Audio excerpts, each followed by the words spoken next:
తన వ్యక్తిగత చొరవతో ఎంతో మంది నిరుపేద విద్యార్థుల చదువులకు వెలుగులు నింపుతున్న గిఫ్ట్ స్మైల్ కార్యక్రమం ద్వారా బీఆర్ఎస్ వర్కింగ్ ప్రెసిడెంట్ కేటీఆర్ మరోసారి తన ఉదారతను చాటుకున్నారు. ఆర్థిక ఇబ్బందుల వల్ల చదువుకు దూరం కాకూడదనే ఉద్దేశంతో ప్రతిభావంతులైన ఇద్దరు రైతు పిల్లలకు రామన్న కొండంత అండగా నిలిచారు. నల్గొండ జిల్లా మిర్యాలగూడ మండలం పెద్దతాండాకు చెందిన ఒక సామాన్య రైతు కుమారుడు జీవన్ తన కష్టంతో ప్రతిష్టాత్మక ఐఐటి ఖర్గపూర్లో బయోటెక్నాలజీ సీట్ సాధించాడు.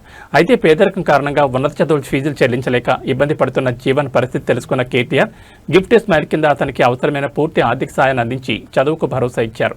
అలాగే వరంగల్ జిల్లా వర్ధన్నపేట మండలం తమన్నపేటకు చెందిన రైతు కుమార్తె ఫర్జానా సివిల్స్ సాధించాలనే లక్ష్యంతో కోచింగ్ తీసుకుంటోంది. ఆమె ఉన్నతాశయానికి మద్దతుగా నిలిచిన రామన్న సివిల్స్ కోచింగ్ ఖర్చుల బాధ్యతను స్వీకరించారు. కష్టకాలంలో తమ కళలకు రెక్కలు తొడిగిన కేటీఆర్కు విద్యార్థులు, వారి కుటుంబ సభ్యులు హృదయపూర్వక కృతజ్ఞతలు తెలిపారు.